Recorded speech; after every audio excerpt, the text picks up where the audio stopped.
ससुराल में पहला दिन। बात मेरे ससुराल के पहले दिन की है। मेरी शादी 3 वर्ष पूर्व 28 फरवरी 2017 को हुई थी। हम लड़की वाले वृंदावन से कोलकाता शादी करने आए थे। शादी पूरी तरह से मारवाड़ी तरह से हुई थी। कोलकाता की शादी उत्तर भारत की शादी से बिल्कुल उलट होती है। उत्तर भारत में शादी शुरू ही रात 9 या 10 बजे से होती है। बारात ही रात 9-10 बजे तक आती और सुबह 3-4 बजे तक फेरे होते हैं। जबकि कोलकाता का कोई भी समुदाय हो, चाहे बंगाली हो, बिहारी हो या राजस्थानी, सभी को रात के 12 बजे से पहले तक शादी निपटानी होती है। शादी का हाल रात 12 बजे तक ही होता है। शादी की रस्में होने के बाद रात को 1:30 बजे मेरी विदाई हो गई। अपने पूरे परिवार को छोड़कर दूसरे परिवार को अपनाने के लिए मैं पिया के साथ ससुराल आ गई। रात को मम्मी यानी सासू माँ ने एक नाइटी देते हुए कहा, सुबह से लहंगा पहने हो, इसे बदल लो और सो जाओ। मैं बहुत ज़्यादा थकी होने के कारण मुझे नींद भी आ रही थी। करीब 4 बजे मैं सो गई और सुबह 6 बजे मैं उठ गई। नया माहौल होने के कारण, नया रिश्तेदार होने के कारण समझ में नहीं आ रहा था। मैं नहाकर आई तो मम्मी बोली, शादी का लहंगा दोबारा पहन लो। मैंने तैयार होने के लिए जैसे ही कॉस्मेटिक निकालने के लिए बैग मांगा, ससुराल में सभी मेरा बैग ढूंढने लगे, पर बैग नहीं था।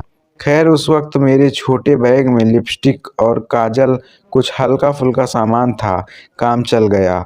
ससुराल में शादी का जोड़ा पहनकर मंदिर जाते हैं। हमें 2-3 मंदिर ले जाया गया। पूजा करके हम घर आ गए। मम्मी बोली, आज के दिन मायके की साड़ी पहनते हैं, पर हमें घर आकर पता चला कि बैग हाउस में ही छूट गया है। इतने में मेरी मम्मी का फ़ोन भी आ गया कि तुम्हारे कपड़ों का बैग यहीं पर छूट गया है।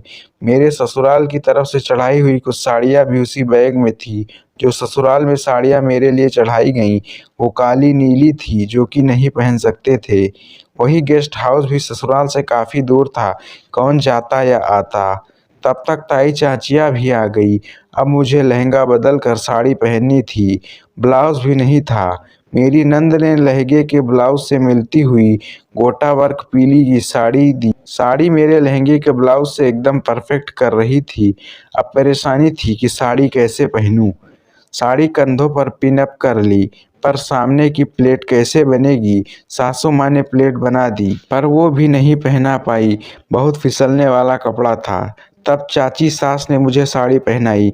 घर पर सब रिश्तेदार आ चुके थे। रस्में शुरू हुई। मुझे एक ऊंचे से पाटे पर बैठाया गया।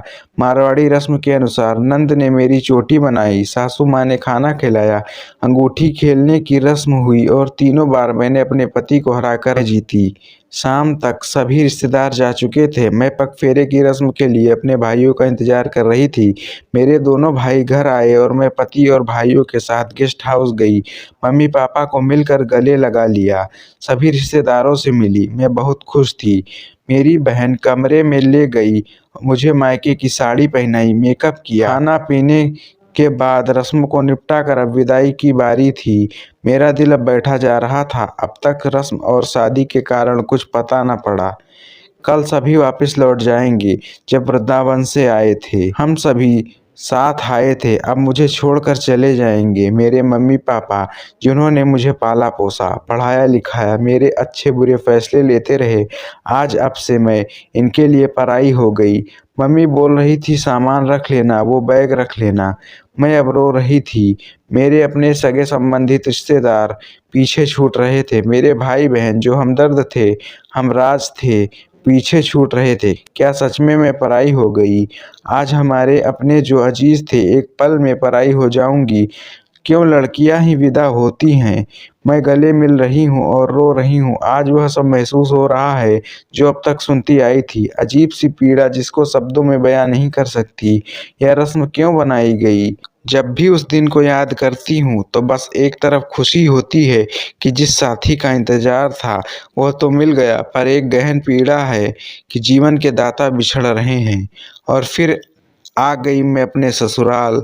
कई अनगिनत सपनों और यादों, हंसी खुशी, गम जो मैंने माँ पापा के साथ जिए। आशा करते हैं यह कहानी आपको पसंद आई होगी। चैनल पर नए हैं तो चैनल को सब्सक्राइब कर लें।